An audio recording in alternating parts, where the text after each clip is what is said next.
Want to make a podcast? Spotify's got a platform that lets you make one super easily, then distribute it everywhere and even earn money, all in one place for free. It's called Spotify for Podcasters, and here's how it works. Spotify for Podcasters lets you record and edit podcasts right from your phone or computer, so no matter what your setup is like, you can start creating today. Then you can distribute your podcast to Spotify and everywhere else podcasts are heard. Video podcasts are also available on Spotify. With Spotify for Podcasters, you can even earn money in a variety of ways, including ads and podcast subscriptions. And best of all, it's totally free with no catch. Spotify for Podcasters has made our podcasting process so much easier and even has options like Q&As and polls so we can engage with listeners. I highly recommend you give it a try. Download the Spotify for Podcasters app or go to www.spotify.com/podcasters to get started. The following contains descriptions of physical violence, sexual violence, and graphic descriptions of autopsies.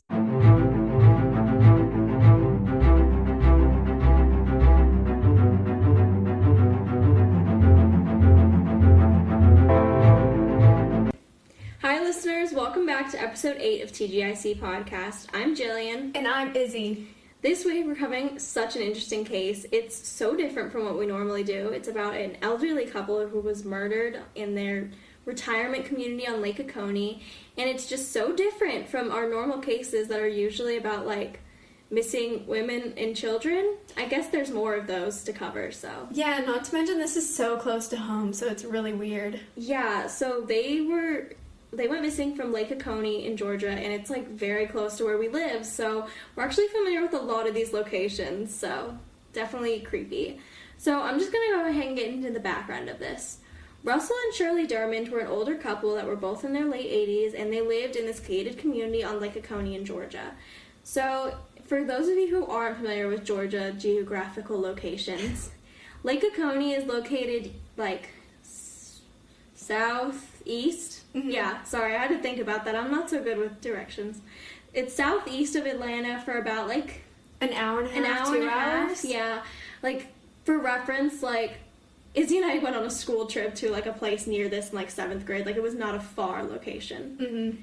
So, they lived outside of Atlanta in, like, a retirement community. Russell Dermond was originally from Hackensack, New Jersey, and he served in the Navy during World War II, and him and Shirley got married on December 15th of 1950. They went on to have 4 children, and they eventually had 9 grandchildren. 9 grandchildren?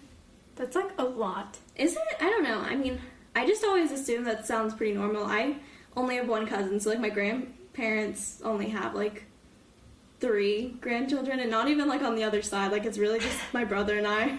So I guess 9 seems normal to me because yeah, I mean, I assume actually, everyone has more cousins. Yeah, like everyone has more cousins than me. Yeah, like literally my grandma has 12 siblings, so I have like 70 something. Holy crap, that's a lot.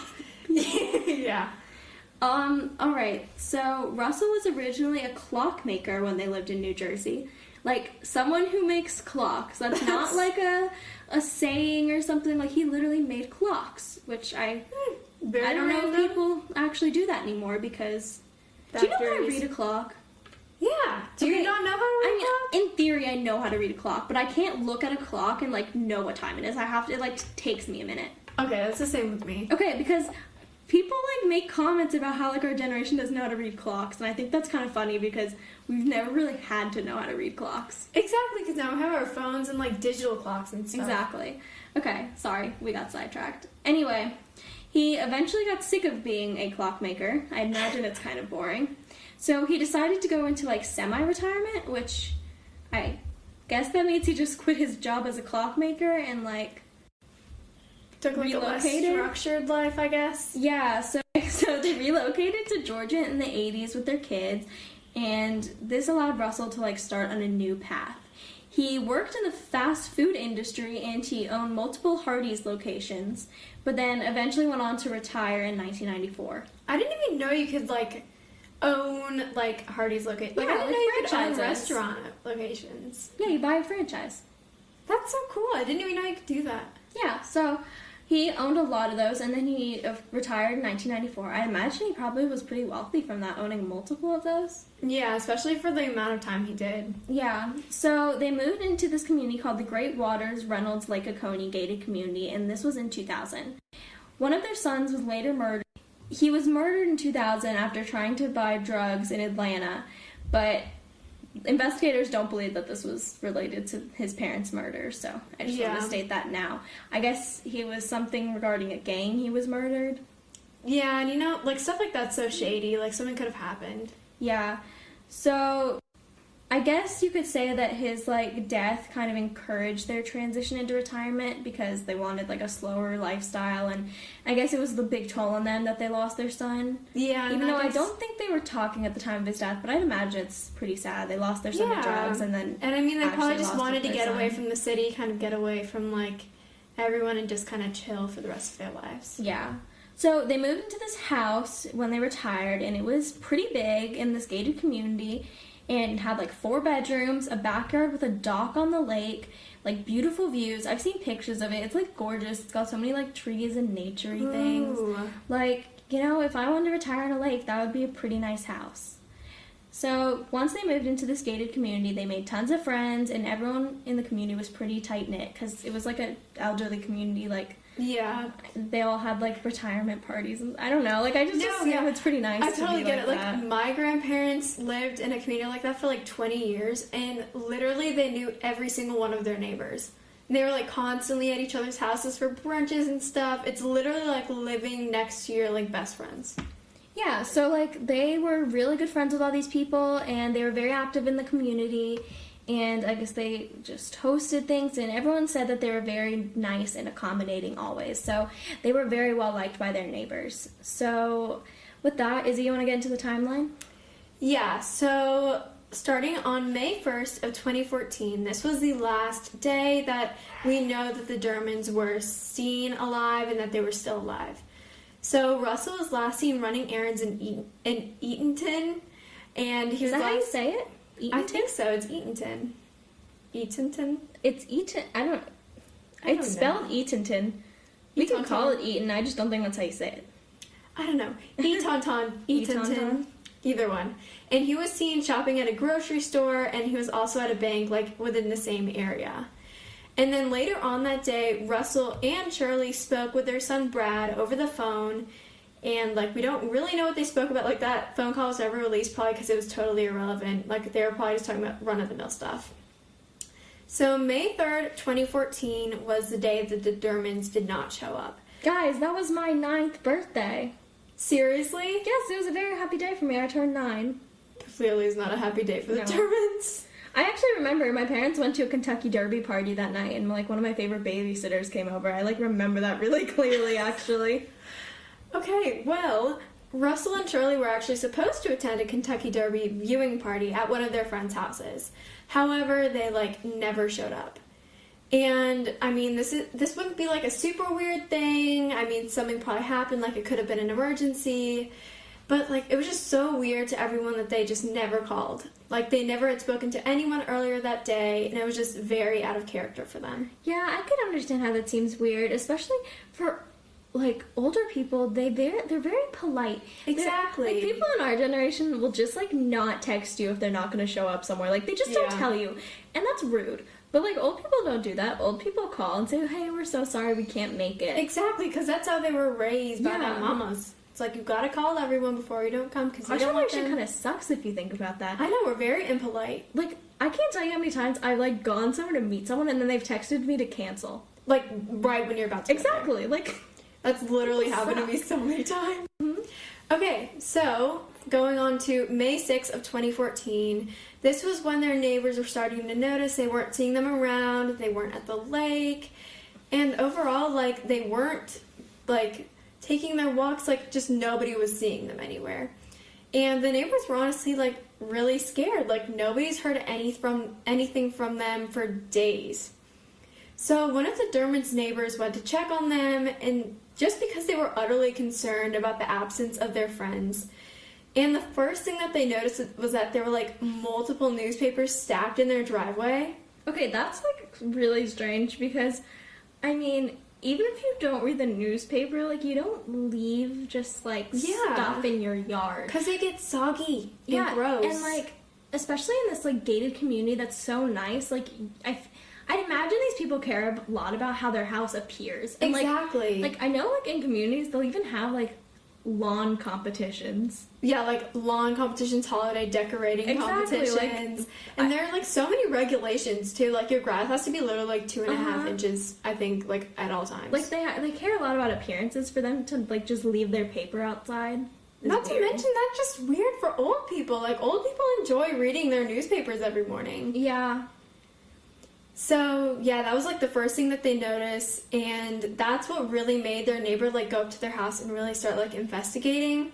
So they went to knock on the door only to realize it was, like, unlocked, and also, it wasn't, like, cracked open, but you know when you, like, don't close the door all the way and it looks shut, but, like, it's really not shut all the way? Like, unlocked or, like, not closed?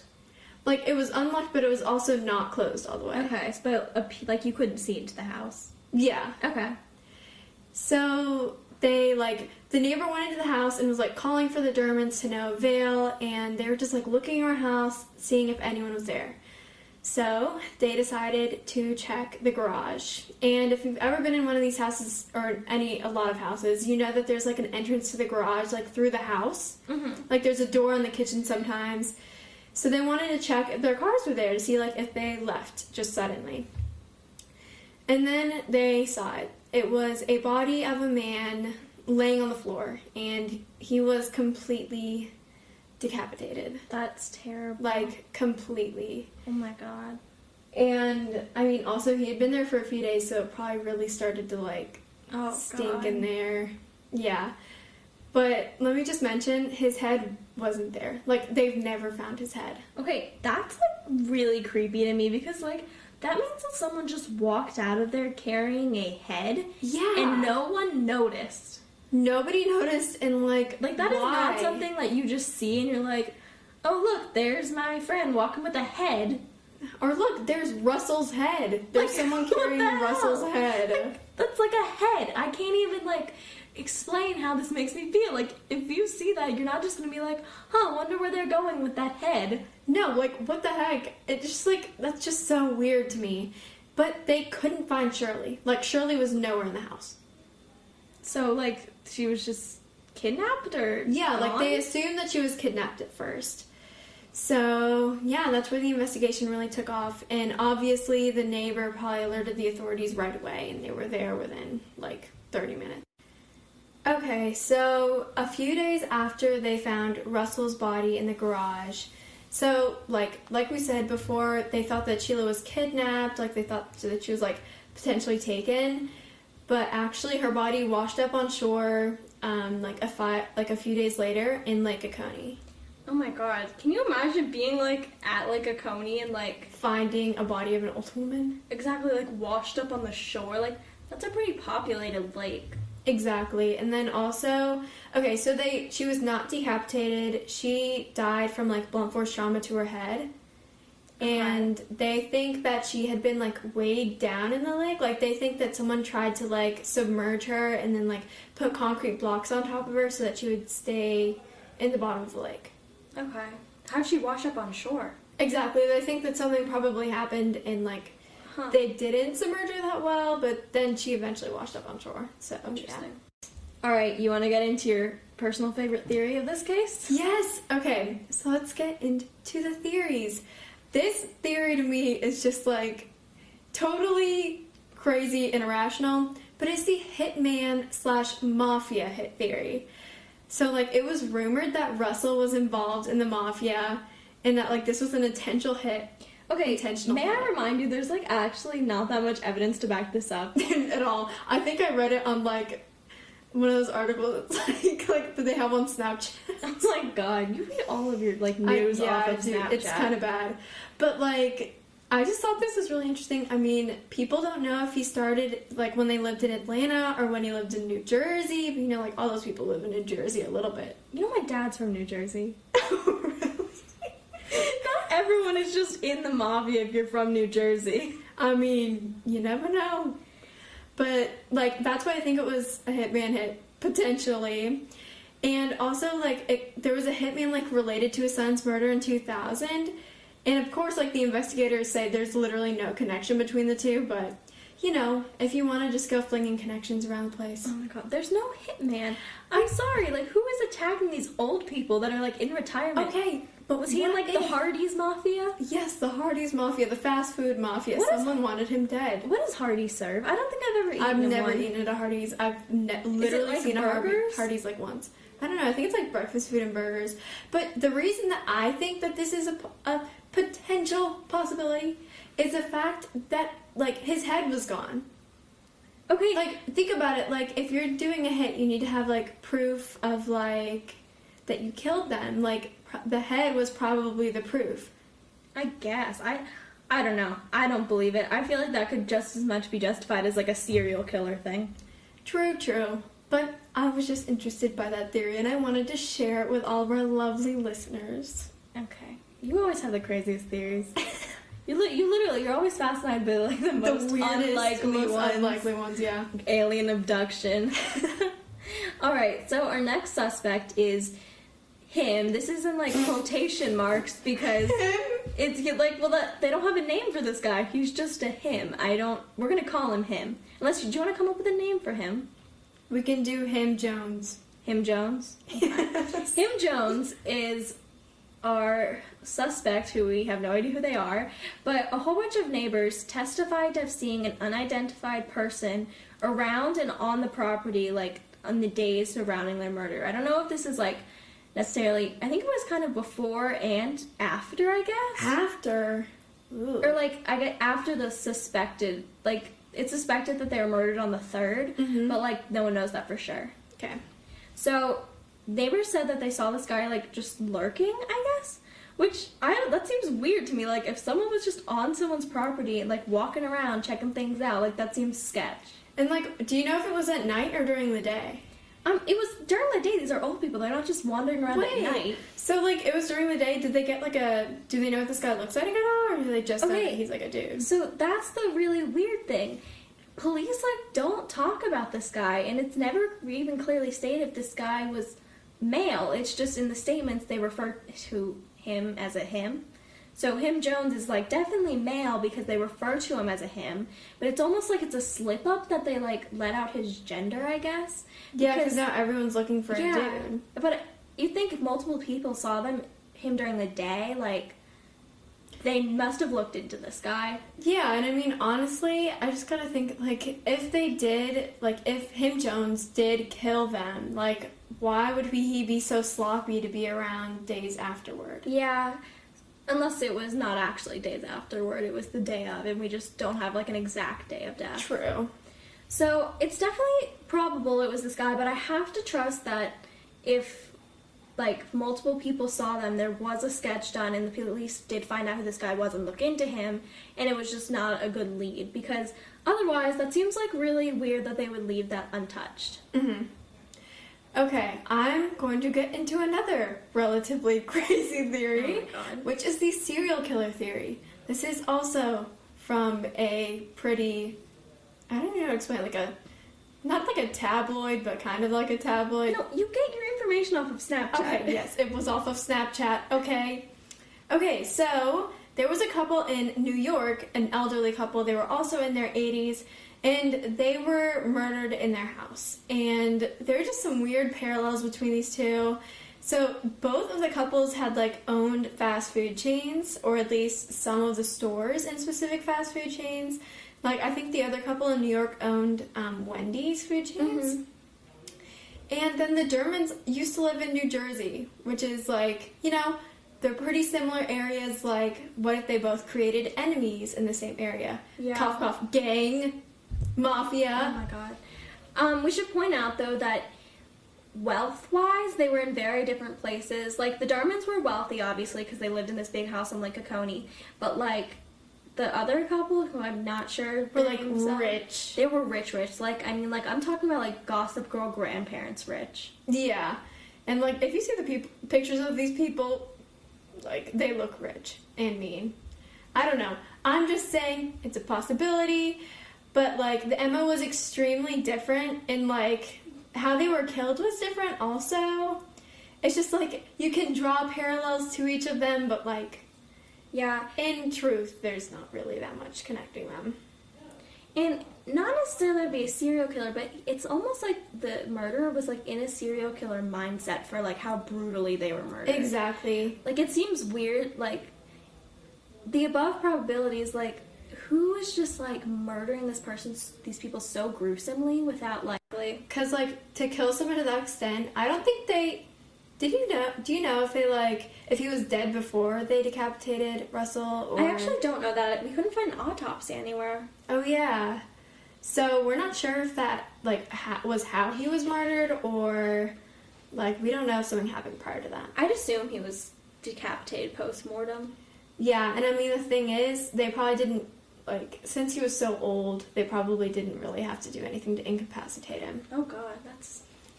Yeah. Alright, so our next suspects are their children. So at the time, the 3 kids were still alive. One of them had passed away, as we said earlier, in 2000. But then there were 3 adult children left, and they all had kids and families. And so the theory regarding this is that one or all of the kids killed their parents in order to have access to the family money in the will. So, like, this theory is basically, I don't know how wealthy their kids were, but I guess in the theory they really need or want the family money so badly. But this is, like, really extremely unlikely, because why would they kill them so violently? Like, if they needed to kill them, it was really unnecessary to kill them in the way they did, like, what is that word? Decapitating their parents, because at the time they were like on good terms with them. It wasn't like they had like a strained relationship.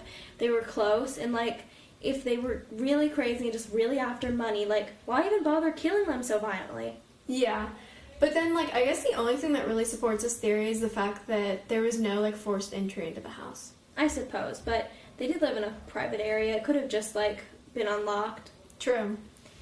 So also, another reason they probably didn't do this is because even after all the money and the belongings were like divided up between these 3 kids, it wasn't like a substantial enough value to like provoke murdering their parents, you know?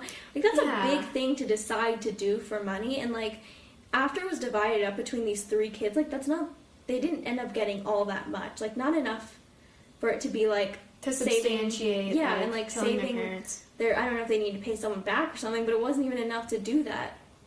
Yeah, that just like, it doesn't really make sense. Okay, now I'm going to get into the extortion theory. If some of you don't like really know what extortion is, because we didn't really know what it was before this, but it's basically like taking someone or something in order to get money in return. So ransom. Yeah, ransom basically. So a lot of people think that they like wanted to kidnap Shirley for extortion purposes. And like they killed Russell first in order to kidnap Shirley. And like the reason that Shirley ended up dead was because like they accidentally killed her in the process. Yeah, so we didn't mention this earlier, but we did say they lived on a dock. And a big theory, because they didn't really see anyone leaving, is that they escaped on a boat via this dock. Mm-hmm. And like they would have taken Shirley on this boat, and I guess something would have, maybe Shirley was accidentally injured on a boat. Yeah. Which is possible. People are injured on boats, like, all the time. Not to mention they were old. Like, what if she just fell over and, like, hit her head? Like, yeah, you she never could have know. slipped on the boat. Like, it was not a big thing. Like, I guess there was a big probability, more of a big probability that could happen than, like, being kidnapped and having your husband murdered. Exactly. And I was thinking about this. Now that I think about it, this doesn't make sense. Like, why would they kill Russell? Like, then he couldn't have given them ransom for Shirley. Yeah, I guess that's a good point. Like, he would be the one that was most likely to. Like, exactly. He was the one with the money. Like, the kids would not be. Mm-hmm. And then, like we said earlier, they didn't have, like, that much money. Like, they weren't loaded enough for someone to be, like, for someone to, like, want to kill their, or, like, take their wife in order to get money from them. Alright, so I'm going to get into our final theory about there being a robber. So, this theory is pretty simple. It's basically like someone broke into the house to rob them, and then in order to take their things without getting caught and stuff, they just kill them in the process. But this is just really unlikely to me because, A, they didn't steal anything. Oh, yeah. Like, everything was there. So, like, why would you rob somebody and then not take anything after killing them, you know? Exactly. And then one of the, like, words that the police officers used to describe the house was that it was spotless. Yeah, so, like, it was totally untouched. Like, if you're a robber, you're not going in there to, like, keep everything clean and neat and tidy and stuff. Exactly. So another reason this is probably unlikely is because they lived in this neighborhood, as we mentioned earlier, with like very wealthy people. And as much as the Dermans were wealthy, like their neighbors were even wealthier. So like, if this is just a random robber, why go into these people's house? Exactly. Like, how would they know? I don't know. It's just like, there's no reason that they would, like you said, Exactly. there's no Like, reason. they were Why would richer they go in people. there? Why wouldn't they rob the richer old people? I don't know. Anyway, it didn't make sense for them to do that because comparatively they just didn't have as much. Also, these murders were like very staged and violent, as we talked about earlier with the serial killer theory, and it makes me think that like the perpetrator's intent was to murder them rather than steal from them. Exactly. And also you just gotta think about like robbers, I mean, from the like stuff that I've heard about them, is they're not like, they don't want to hurt people, they literally just want to get money. Yeah, and I mean, in some cases they murder people in order to get the money, but it's usually like, it'll be like an armed robbery where they'll just like shoot somebody or like something very simple in order to just get the money because their main intent is not to murder. Yeah. And in this case, I feel like if you're gonna pull all that crap with like having the bodies in 2 different locations and like decapitating one of them and sinking them, it's too much effort to like try to rob them and then not even take anything. Yeah, like it's just so like planned out and detailed. Like, Exactly, it's so strange. Anyway, this was the mysterious unsolved murder of Russell and Shirley Dermot. we'll see you guys next week. Okay, also, I forgot to mention this earlier. Happy Thanksgiving to all of our listeners, or American listeners. I kind of forget Thanksgiving's an American holiday sometimes. That's so I know, I always nationalist think of of it me. as like an international holiday. That kind of sucks of us. Honestly, we're so American-centric. I know. Anyway, happy Thanksgiving. Enjoy spending this with your family and be as safe as possible. Yes, lock your doors. I meant masks, but okay. And masks. Wear masks, guys. Masks are important. Social distance. Be safe. And just have an amazing time. Happy Turkey Day. Bye.